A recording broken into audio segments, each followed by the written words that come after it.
atraparla. Conversas hacia nuestras antropologías soñadas. Este es un espacio de encuentro donde se tejen trayectorias, campos y sueños para nuestra disciplina. Hay mucho por hablar y todo por hacer desde el gran mundo de nuestras antropologías. Y aquí les traemos una conversa, un tintico virtual y a la distancia para que comencemos a construirlas. Bienvenidas sean a esta juntanza de voces. Un podcast de la Asociación Colombiana de Antropología, ACANTA.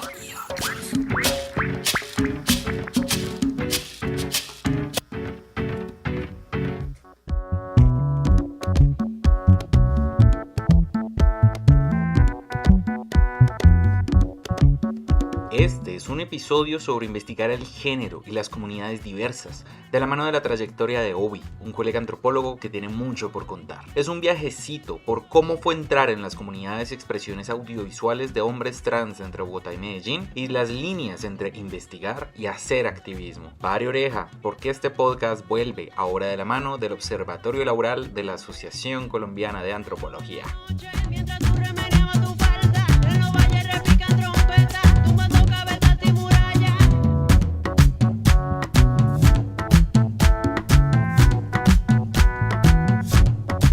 ¿Qué le diría a una antropóloga que se está haciendo preguntas sobre el cuerpo? Que esas preguntas nunca van a parar, o sea, que siempre se las va a hacer y que se permita, porque no es un sujeto o sujete acabado. Como darse la oportunidad de hacerse la pregunta permanente, no es como para estar en una angustia constante, sino de ver lo productivo que es el propio cuerpo. Y como decían, pues que siempre repiten esa frase de Spinoza, nadie sabe lo que puede un cuerpo. Entonces ahí es donde uno también se pone, y que cuando uno investiga con todo el cuerpo, poniendo el cuerpo. Entonces creo que para investigar y para todo en la vida hay que poner el cuerpo. Y el poner el cuerpo también es dejarnos afectar por las preguntas que inclusive nos hacen los demás. Y las preguntas que hacemos que creemos que son palatre, pero también son para nosotros resolver algo de nosotros, además de la investigación. Entonces, como que se permita poner el cuerpo, que eso al final le va a terminar dando más tranquilidad a uno frente a quien va siendo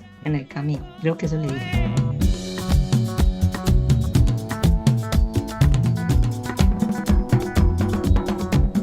Cuéntanos, ¿quién es Obi? ¿Qué has hecho con tu trasegar en estas antropologías, en este mundo tan amplio que quieras contarnos?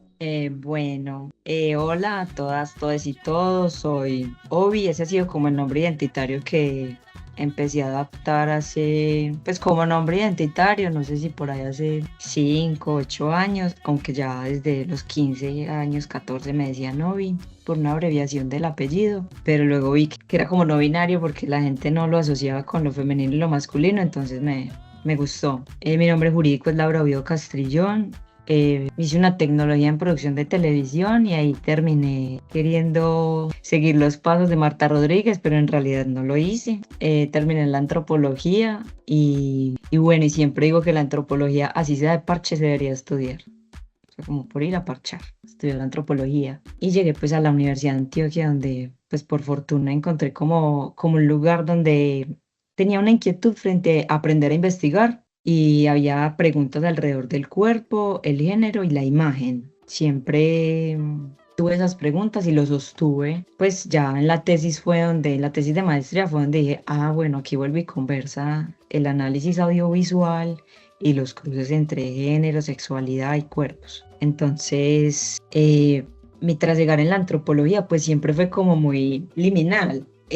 Siempre traté como de contemplar mis temas, aunque yo no encontraba casi literatura en los textos que nos proponían en la universidad para abordar directamente lo que yo quería. Pues, o sea, antropología visual, a mí no me tocó un curso así, no me tocó un curso de antropología del género, inclusive fue en una pasantía que hice en la Javeriana, porque yo sabía que iba a llegar directamente donde una profesora que también era egresada de la universidad, que es como una generación genial, y fui buscando eso, como esas referencias. A partir de los cursos como que sacaba pretextos para poder investigar temas que me gustaban y profundizaba de manera como muy autodidáctica y autónoma. y se fue encontrando en el camino con profes como muy, muy animadores. Sin embargo, también ver como el camino que habían recorrido otras antropólogas y antropólogos, como que también daba pistas, se acercaban a temas de cómo se ordenan las sociedades a partir del cuerpo y de ahí del género, y de ahí pues era ineludible llegar pues como a Margaret Mead,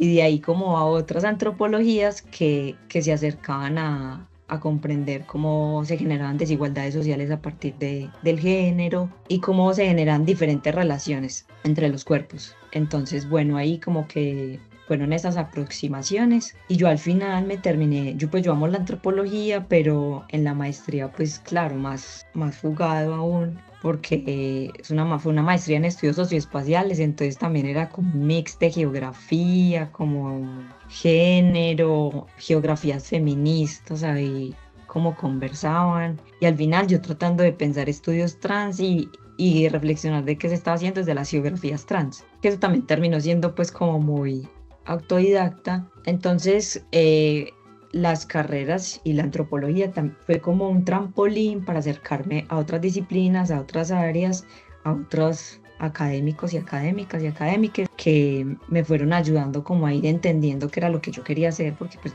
uno a veces inicia y no sabe muy bien qué quiere hacer, pero hay como algo que te impulsa, y de ahí mi asesor me decía que todas las tesis responden a preguntas existenciales. Yo no sabía a qué se refería y pues creo que posiblemente sí tenía que ver con algo de lo personal, necesariamente hay algo muy personal y muy íntimo que estaba ahí, pero yo no tenía palabras aún para descifrarlo ni para entenderlo. Entonces ahí fue que por fortuna me hablaron que yo tenía que irme para antropología y el punto de corte era más bajito que comunicación audiovisual, y pasé a antropología.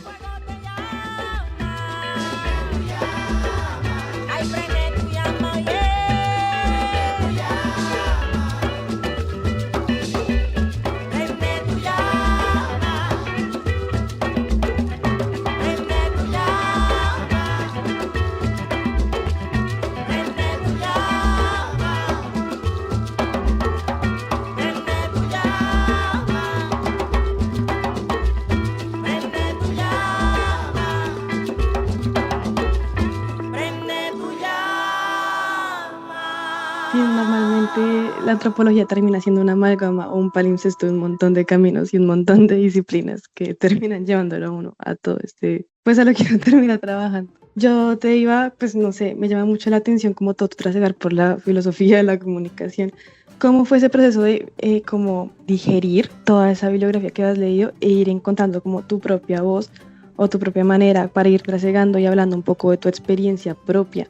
No solo como en tu investigación, que me pareció supremamente interesante, sino ya como al avanzar un poco en ese camino. Pues en realidad yo leía filosofía y no entendía. Entonces me acordaba mucho que en el CEFA, yo soy egresada del CEFA, conté con un profe de ciencias sociales que nos reafirmaba la idea de que los textos hay que leerlos 10, 20 veces. Entonces como que releer no era una tarea como, ay, es que soy incapaz y por eso tengo que releer, sino que la tarea de la relectura era un ejercicio que se debería hacer constantemente. Entonces, claro, de comunicación era una de mis quejas del espacio donde estudiara que se iba a grabar a los demás, pero no se les preguntaba, no había acuerdos previos.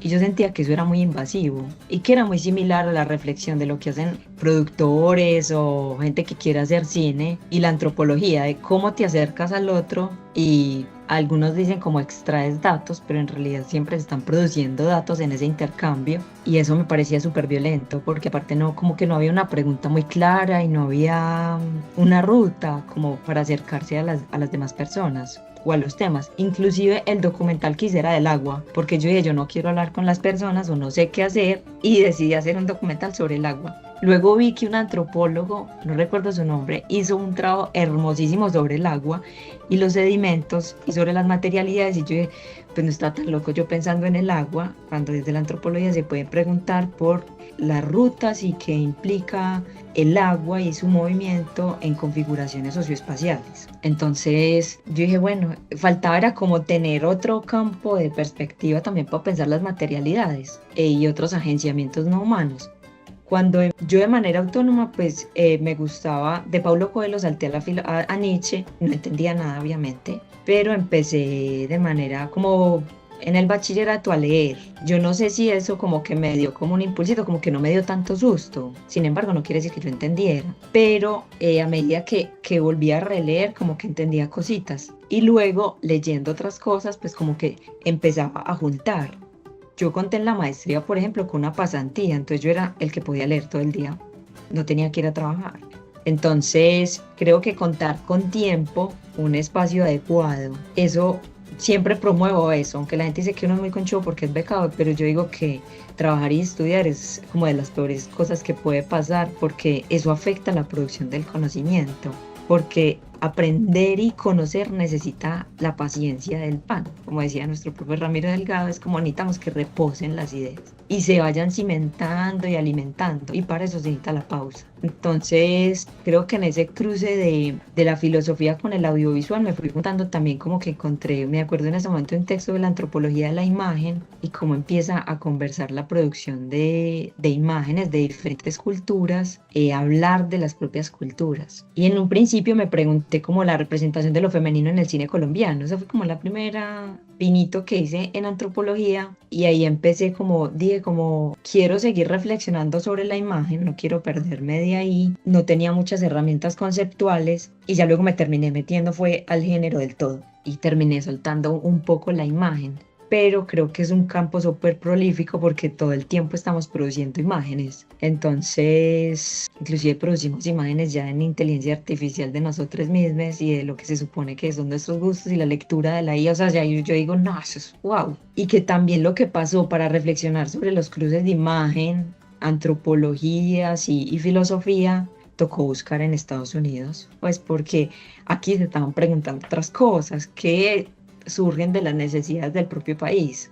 O sea, claro, yo no me estaba preguntando por conflicto armado, yo no me estaba preguntando por conflictos socioambientales, yo me estaba preguntando por una cosa que le interesa a gente que tiene plata y que tiene grupos de investigación que pueden dedicarse a inteligencia de datos, producción de imágenes, pero la literatura tocó buscarla afuera. Entonces hay muchas conversaciones posibles, pero también mucha literatura en inglés, aunque siento que cada vez más hay más cosas que se están haciendo en Latinoamérica o en Iberoamérica, y ahí ya empieza uno como a encontrar otras resonancias, porque en efecto el lugar de enunciación y que seamos latines y demás sí pone otra posición ahí frente al análisis.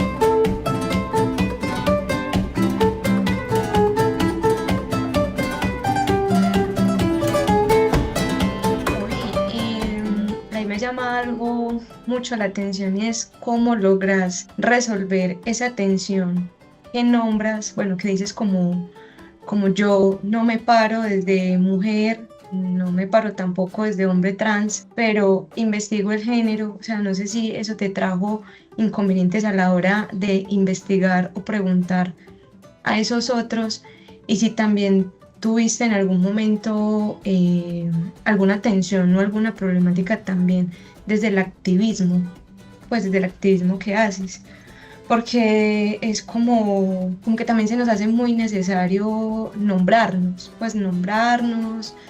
ponernos una categoría. Entonces, ¿cómo logras resolver esas tensiones al día de hoy? Pues yo en las investigaciones nunca me nombré como persona no binaria. O sea, yo en ese momento no me nombraba así, yo me nombraba como, o Laura, no me acuerdo. Pero pues era como una machorra andante y eso era como otra cosa. Lo que les decía ahorita, como las resonancias en términos de experiencias compartidas, eso fue muy clave ahí para conectar con los hombres trans, y que en realidad me vieron como un compromiso académico de meterme en tema que la gente decía como marica, no, pero no hay nada. Y yo decía, bueno, no encontraba nada en Colombia, pero sí habían cosas en Colombia y sí habían cosas en Latinoamérica, pero necesitábamos como contar, o era necesario para mí en ese momento hablar un poco de las experiencias transmasculinas en Bogotá y en Medellín y lo que estaba pasando. Justamente, ¿por qué? No sé, cuando uno le preguntan que para qué la investigación, yo me quedaba como, parce, porque quiero investigar sobre el tema y ya está. porque es que siempre es como, no, tiene que tener una trascendencia y afectar socialmente. Yo decía, no, esto no afecta a nadie.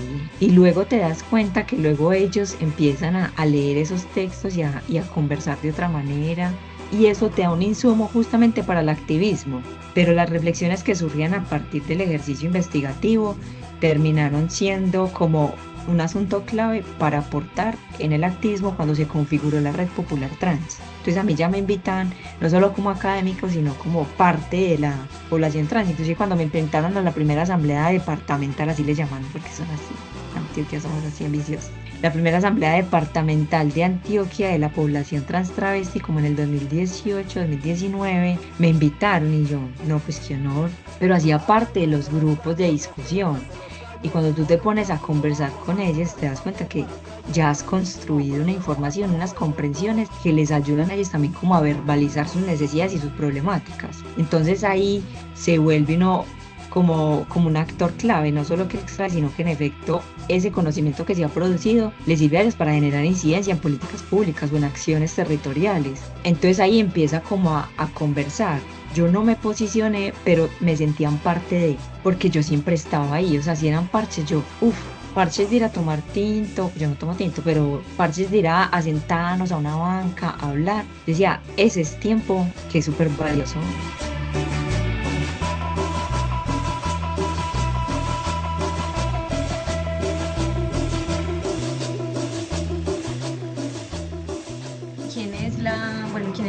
Es la Red Popular, quiénes eran o son esos hombres trans que te encontraste en el camino para toda esta investigación, como para abrir todo ese espectro de lo trans y del cuerpo. Bueno, me encontré con alguien ya muy famoso, un cantante de reggaetón, que es Una Nota Perdida. Tuve la fortuna de conocer a Ángel antes de que fuera Una Nota Perdida. Y él me decía, es que parce, alguien está leyendo por allá tu monografía y dice que estoy yo hablando. En ese momento, para todos estuvo como bien poner el nombre. Entonces, claro, en efecto, sale el nombre completo de las personas. Y yo, ¿pero qué? ¿Está bien? Es que sí, sino que ya no me reconozco ahí. Porque entonces él volvió a leerse lo que había dicho de sí mismo en ese momento. Eso era 2016, porque yo estuve en Bogotá en 2016. En ese momento, como que en Medellín había una colectiva, una organización que se llamaba Transdisidentes. Y habían dos personas claves, una que era Maximiliano y otra que era Isaac Cano, que era el primer hombre trans como muy reconocido en Colombia, youtuber. No por ser hombre trans, sino porque era el youtuber que empezó a publicar su tránsito en internet. Él es de acá de Medellín y ahí pues como que lo pude conocer y eso fue muy clave porque muchas personas me lo referenciaban a él porque era la fuente de información que encontraban, porque no habían colectivos trans, entonces eran hombres trans masculinos, pues las papás no sabían ni las mamás, no había organizaciones. Entonces YouTube fue muy clave para eso y ahí estaba Isaac en el colectivo Transdisidentes. Y en Bogotá estaba IU Familias Transmasculinas con Jonathan Espinosa, estaba Hombres en Desorden. Con ellos sobre todo tuve relación pues con Andrew Aguacía, que tuve la fortuna de conocer a su madre. Es una señora súper hermosa y que me impactó mucho porque era por primera vez yo vi una mamá que se enfrentó a diferentes espacios para defender a su hijo. Uno cree que el actor en sí mismo me va a decir todo, pero en realidad son con quienes se relacionan, quien te da todo un contexto de esa misma persona.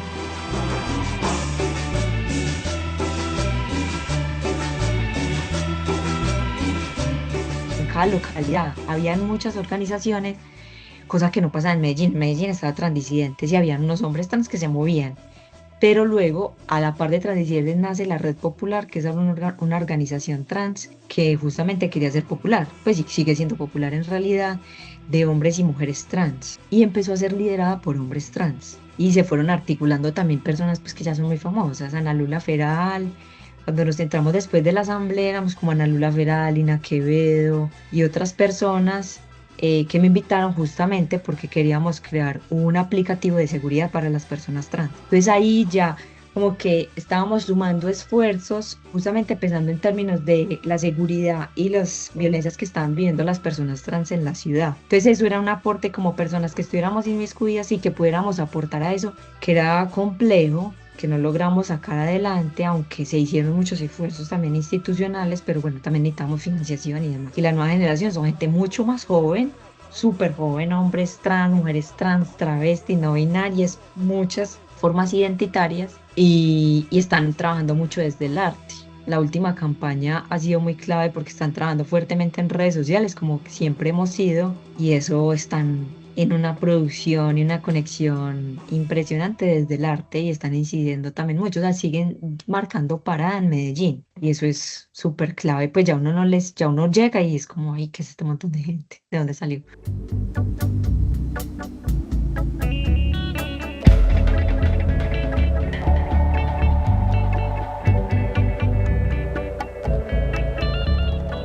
Bueno, hoy yo aquí preguntándome un poco con esto que habías mencionado desde que la antropología nos reta y nos proyecta a veces a nosotros mismos frente a esa realidad. Y en especial, por ejemplo, ya explorando estas otras metodologías y prácticas, por ejemplo, desde lo narrativo, ¿cómo ha sido ese proceso de, por ejemplo, de este concepto del que has hablado de derivadas genéricas, en especial como ser leída o leído como mujer o a veces también como no binario? En ese sentido, ¿cómo fue el proceso de poder nombrar eso para poder escribirlo? ¿Sí? ¿Cómo fue ese movimiento en tu propio cuerpo y que se convirtió en esta ventaja epistémica, por así decirlo, pues para la forma en que haces campo específicamente?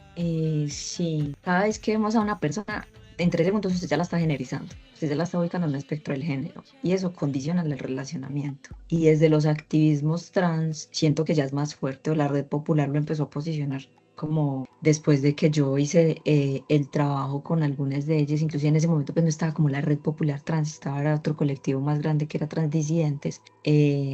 Empezaron los activismos trans a hablar de extractivismo académico, de que no trabajaban para investigadores que no fueran trans, y eso fue como la sorpresa que yo también me llevé en Bogotá, pues donde había como un activismo mucho más consolidado, pues esta gente ya estaba haciendo sus tesis, no era como acá que, pues acá teníamos unas referentes transfemeninas, pero no transmasculinos, así como en el tema trans específicamente. Entonces, cuando yo llegué a Bogotá, pues yo dije que lo quería hacer en las dos, fue porque nació casi que el tema en Bogotá. Cuando yo llegué a Bogotá, pues ahí como ustedes leyeron pues como esa experiencia que para mí fue muy significativa de Nato cuando se me acercó y me empezó a hablar, pues porque no es como que yo llego ahí sí voy a hablarle a otro, no, entonces él se me acercó por fortuna y me empezó a hablar y a mí siempre me resonó eso que dijera como yo creí que era no un hombre trans, pues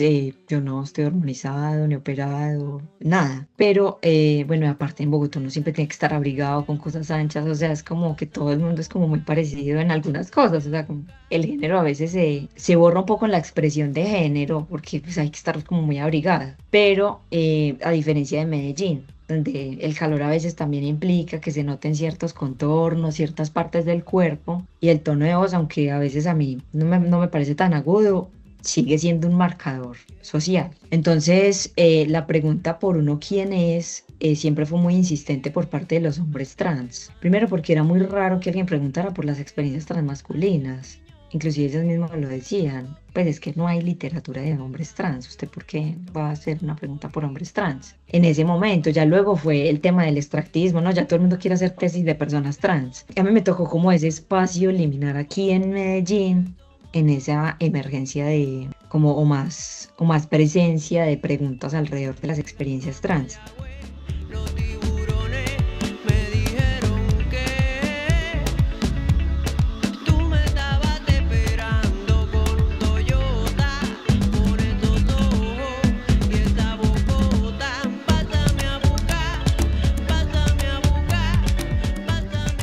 Como la manera en que nos habían criado y socializado como mujeres, nos conectaba y experiencias de la infancia. Y creo que eso se vuelve clave. Y cuando encontré pues a Lorena Muñoz que hablaba de eso, de que había hecho trabajo de campo tanto tiempo y nunca le habían contado sus, comillas, informantes que eran lesbianas, sino hasta que fue a su casa y ahí se transformó todo el campo. Es ahí donde yo digo, la orientación sexual, la identidad de género parece una cosa baladí, pero es clave porque hace parte de lo íntimo, que eso cambia el campo completamente. Y yo estaba justamente preguntando por eso íntimo. Y eso íntimo necesariamente tenía que ver con un montón de experiencias, a veces cicatrices físicas y emocionales, donde habían conexiones conexiones emocionales y eso cambia completamente el otro cómo te quiere comunicar las cosas, porque te las puede comunicar de 1000 maneras y decide según cómo te vaya leyendo y te vaya sintiendo, te lo comunica de otra manera. Y ahí tú te vas pensando en algo del otro,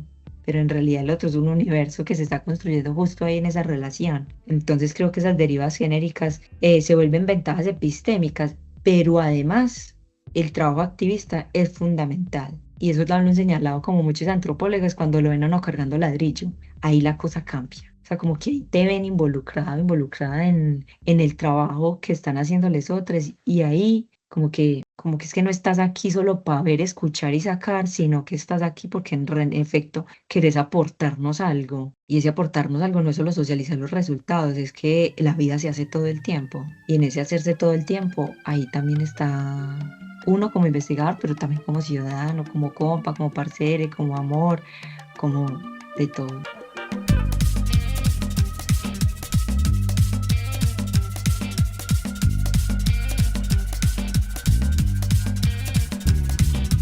La canilla preparada para huir, la pantalla en 30.000, me tragué la gasolina con un ampernil entero. Sin abrir la boca estoy metiendo miedo. ¿Cómo es todo este panorama a la luz de nuestra disciplina?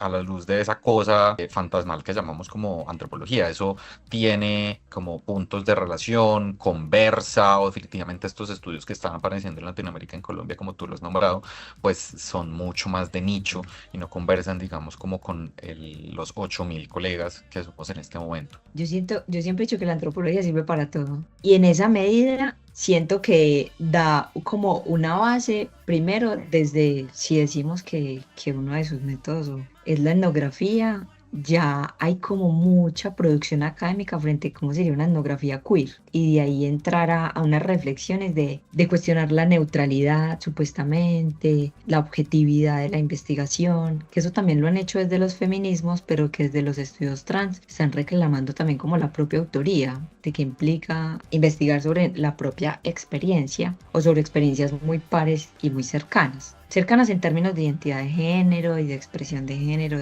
desde ahí. Creo que la antropología nos da una mirada frente a cómo se producen esos sentidos y significados, inclusive del propio cuerpo, y cuestionar que al final todo es una producción social y cultural e histórica. O sea, cuando eso lo converso con poquitas personas trans, pero yo les decía como el hecho de que tú te nombres trans y yo me llame persona no binaria es una producción histórica. Si no existiera el orden binario no existiría. O sea, nos estaríamos nombrando de otra manera o no nos estaríamos nombrando. En esa medida, si somos una producción también social histórica como sujetos dentro de nuestras identidades generizadas, ¿qué podemos hacer desde ahí para transformar justamente las prácticas culturales? Porque todo se va a cambiar, inclusive las propias identidades cuando creen que no, que en la esencia, que en la biología, es como no. O nació en el sistema biomédico, o nació en la calle, o nació en el activismo, pero no hay nada intrínseco ni natural, o todo lo que dices que es natural es una producción también cultural. Entonces esa dicotomía justamente que es tan larga la discusión en antropología, la dicotomía naturaleza-cultura, pues aquí se pone en escena así como, y entonces cómo podemos reflexionar sobre estas experiencias que a veces entiendo que sirva para hablar al sistema biomédico, decirles es que yo siempre he sido así, esta es mi naturaleza, pero en términos de otros diálogos y otras conversaciones académicas y filosóficas, cuestionar también esos propios lugares que se vuelven muy esencialistas y que la antropología siempre ha tenido que discutir y que a veces creo que no ha podido como salir de ahí.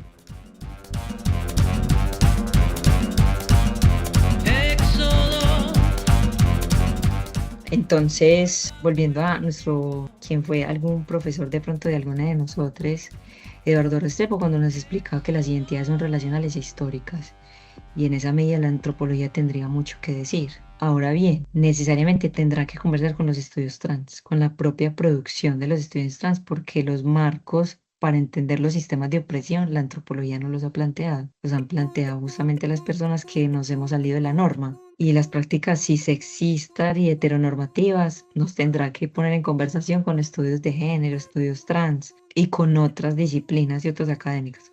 Ahora, con la etnografía, justamente cuando volví a leer y veía tanto texto en primera persona que parecían chismes, pero también da cuenta de cómo se establecen las relaciones entre personas que se están preguntando por las identidades de género. Cuando en las familias un compañero me decía, es que mi familia nunca me han preguntado todo lo que tú me has preguntado. Entonces era como increíble que alguien externo quiera saber más de mí que mi propia familia, porque también hay mucho miedo al respecto. Entonces, ahí la antropología también nos da una sensibilidad para acercarnos a otras personas y entender que es un universo completamente diferente y que mirar también con extrañamiento a los otros y a uno mismo es fundamental. Es como que nosotros nos estamos haciendo ahí en la conversación y esa idea de malinowskiana, pues, que estamos por encima y mirándolo todo, es como no, es que también nos da pereza hacer trabajo de campo, también nos sentimos violentadas, tampoco queremos estar al sol y al agua como algunos profes nos enseñaban.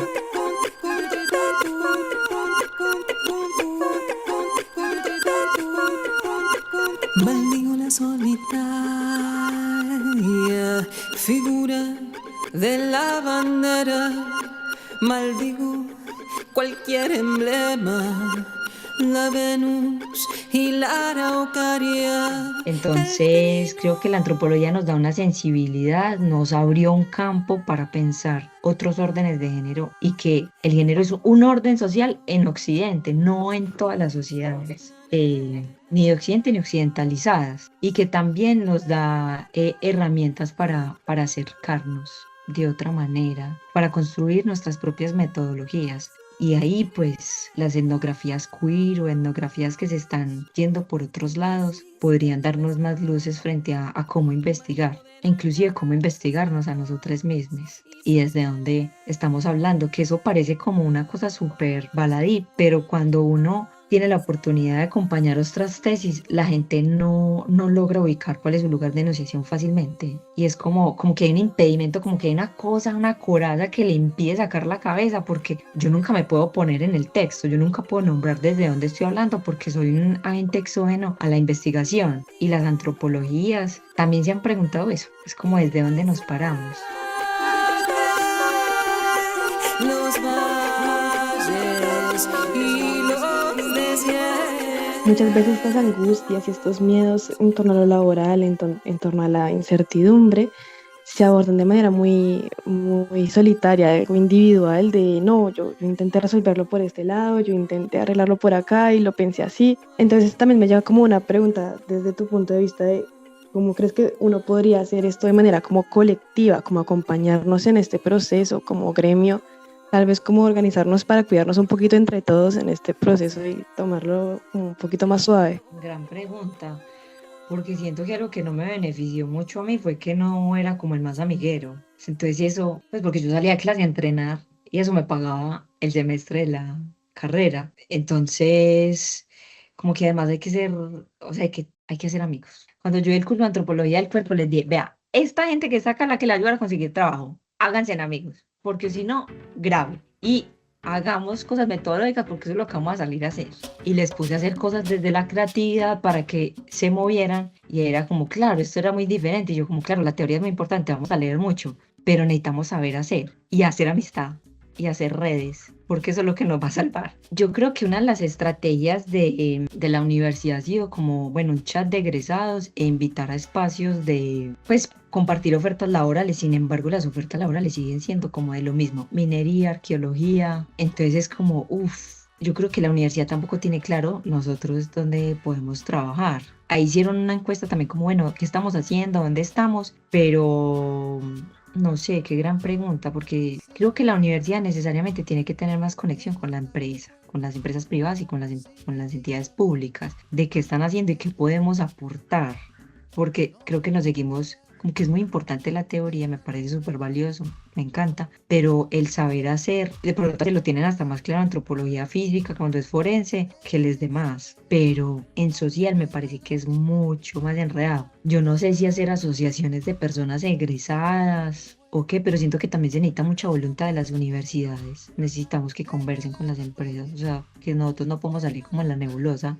a buscar qué hacer y además nunca hacemos prácticas, o sea, no nos exigen prácticas. Yo creo que montar un podcast y empezar a hablar con gente y decir que necesitamos apoyo entre todos puede ser un camino.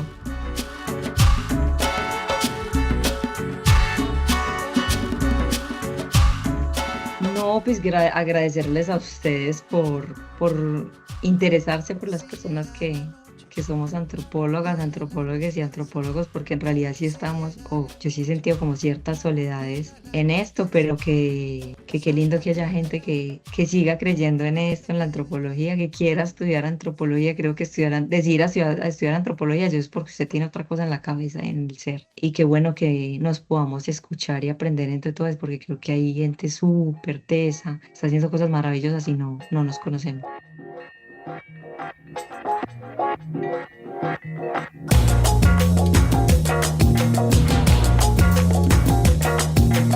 Los cambios en los que creemos son colectivos. Articular nuestras trayectorias, descubrir las antropologías apócrifas, dejarnos interpelar, repensarnos y trazar las líneas de vuelo para nuestro futuro común. Estos son los objetivos de este podcast que hacemos estudiantes y jóvenes antropólogas para seguir construyendo este largo legado de nuestras antropologías.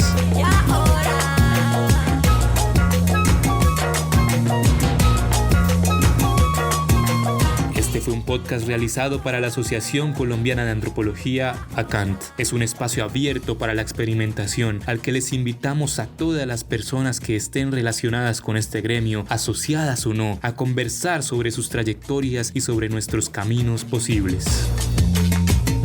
Haz compitas, no compitas.